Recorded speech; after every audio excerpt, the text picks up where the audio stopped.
TDP Janasena పొత్తులో జనసేనకు 24 సీట్లు కేటాయించడంతో మరి ఇంత లైట్ గా తీసుకుంటారా అని జన సైనికుల ఆవేశానికి బ్రేకులు వేస్తున్నారు సీనియర్ నేతలు. పవన్ కళ్యాణ్ ఇంత తక్కువ సీట్లకే ఎలా ఒప్పుకుంటారని కొందరు జన సైనికులు మండిపడుతుంటే వారిని సోషల్ మీడియా వేదిక ద్వారా బుజ్జగిస్తున్నారు. ఇది గౌరవప్రదమైన పొత్తు కాదు అన్న వారికి పరిస్థితులు వివరించే ప్రయత్నం చేస్తున్నారు. జనసేన సీనియర్ నేత కందుల దుర్గేష్ సోషల్ మీడియా వేదిక ద్వారా జన సైనికులు సంయమనం పాటించాలని విజ్ఞప్తి చేశారు.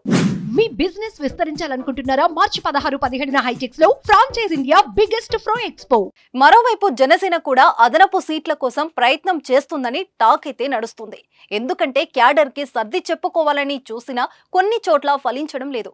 కాపు సామాజిక వర్గం అయితే దీని మీద పెద్ద ఎత్తున మండిపోతుంది. కేటాయించిన సీట్లు అన్ని కూడా టీడీపీకి పట్టు ఉన్నవే.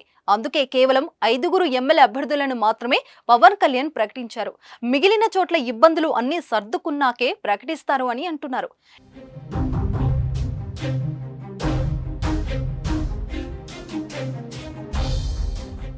ఇప్పుడు దానికి తోడు మరో 10 సీట్లు అంటే ఇస్తారా అన్నదే అనుమానం. దీని మీద జనసేన పెద్దలు ఎవరు స్పందించడం లేదు. కానీ ఆ పార్టీలో కొత్తగా చేరిన మాజీ మంత్రి కొనతాల రామకృష్ణ మాత్రం తనదైన కీలక కామెంట్ చేశారు.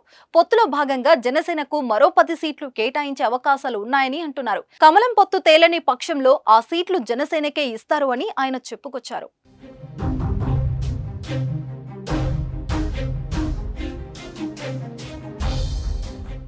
అయితే అది వాస్తవంలో జరిగేనా అన్నదే ప్రశ్నగా ఉంది. ఇప్పటికే 24 సీట్ల కోత పడిందని టీడీపీ నేతలు గొడవ చేస్తున్నారట. దానికి కొత్తగా మరిన్ని ఇస్తే కనుక ఇంకా టీడీపీలో రచ్చ జరుగుతుందని అని అంటున్నారు. అయితే జనసేన అనుచరులు మరింత మంచి అవకాశాలు ఇస్తామన్న పవన్ కళ్యాణ్ మాటలు మరువద్దన్నారు. పొత్తు ధర్మం పాటిస్తూ విజయం కోసం అందరూ పాటుపడాలని కోరుతున్నారు.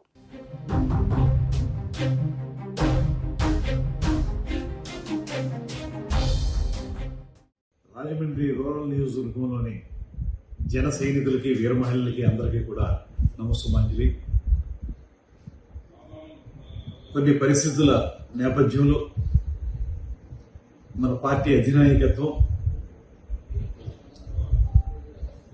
రాజమండ్రి రూరల్ నియోజకవర్గం యొక్క అభ్యర్థి విషయంలో కొన్ని ఆలోచనలు చేస్తూ ఉంది.